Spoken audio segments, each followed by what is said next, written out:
Psife, a prodigy of technology, brains, and overall intellect.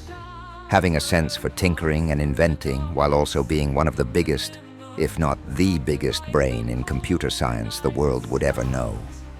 The operative term being would, because Psife has become hidden upon the world, her real name unknown and merely her screen name and self-chosen alias is all there is. She's managed to wipe her entire existence from the world, making herself much like the mythos, a ghost, non-existent.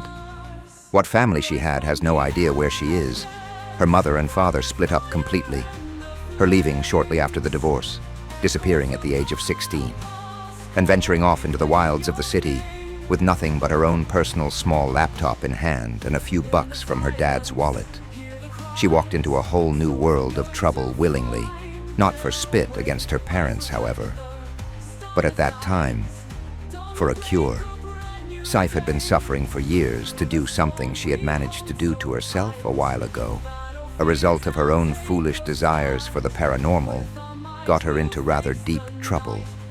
Seeking the supernatural had gotten her damn near possessed by a demon or spirit of some kind, but not on a random basis.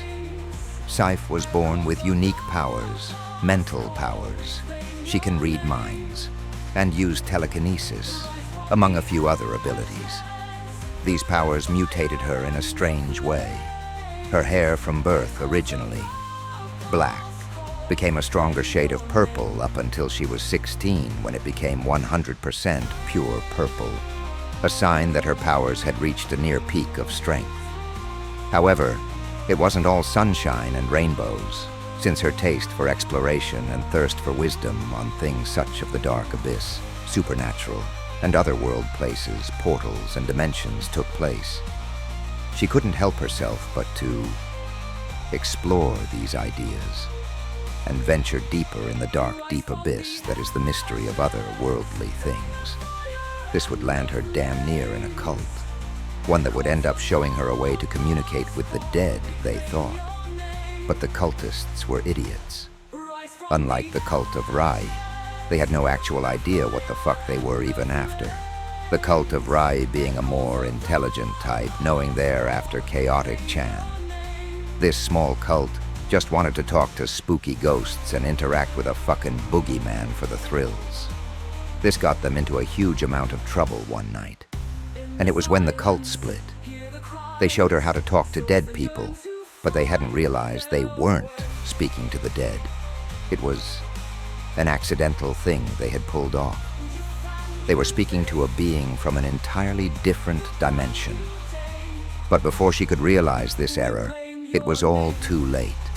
The being jumped out of the portal, having an eye for potential and opportunity, and by the moment it was realized what was happening, the being, which came to be a spirit of some kind, possessed the only place Psife couldn't hold off in time, which was her right eye.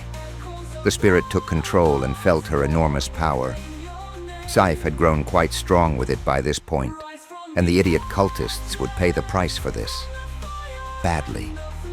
The spirit used and controlled Psife and killed a large majority of the people in the cult right there, crushing them, ripping them in half, dismembering them, laughing and cackling as it happened. She took Psife over completely for a short period, and was able to cause so much damage and kill so many. On 2 or 3 people escaped alive.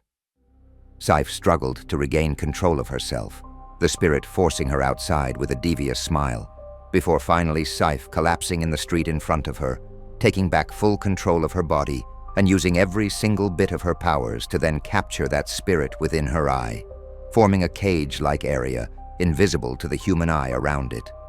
The spirit was then contained and was unable to breach.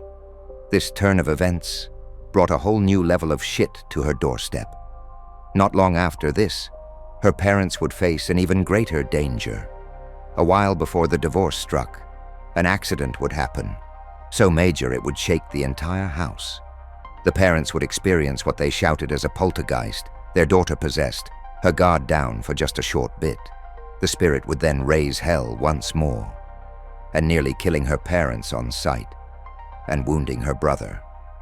Psife regaining control, her Her parents shouted for answers as to what that was, knowing her history with messing with the paranormal. Psife would reply, "It's eclipse. It's a spirit. It's possessed me, my eye. It sees what I see. It's why I try to cover it up with my hair or an eye patch or something. It's trying to kill everyone in sight. It's some evil spirit I kinda brought over from another dimension by accident." Needless to say, this pissed off the father, albeit he tried to remain compassionate. His anger towards his daughter's pure ignorance was blatant. The mother saying, "We need a plan," the father agreeing they had one option, or so they thought. The father's genius idea was to simply cut out the problem. He immediately ran to his phone and called a nearby hospital and went through the process of getting a date set for surgery. Psife ran to him asking, "What are you doing?" The father simply replied, "Getting our answer to this, now," and ignored further questions. Wasn't long after that Psife was taken almost against her will to the local hospital, the secret kept safe among her parents. But Psife wasn't about this. She was freaked out, unsure, and almost positive this wouldn't work. And that's when she heard the raspy voice. "You won't win this way. I won't be easily foiled, child. I want your powers, your strength. It is mine to have. And you won't stop me, nor will your foolish parents." The voice of the spirit she named Eclipse cackled, assuring Psife of her loss and its own victory over her attempts to rid herself of this evil spirit. Psife would be put in a surgery room for it to begin soon, the parents standing there whispering to each other and talking nearby, looking at their daughter. Psife looks at them and says, "You know, I can see you there. I'm right here. Don't hold secrets here." The father stands there silent. The mother walks up to her and says, "Be strong. We'll get this resolved, okay? Just be strong." And walks off almost crying. But the father had a different approach. Walked up to her and gave the most angered, disappointed look to her, saying, "You brought this on us.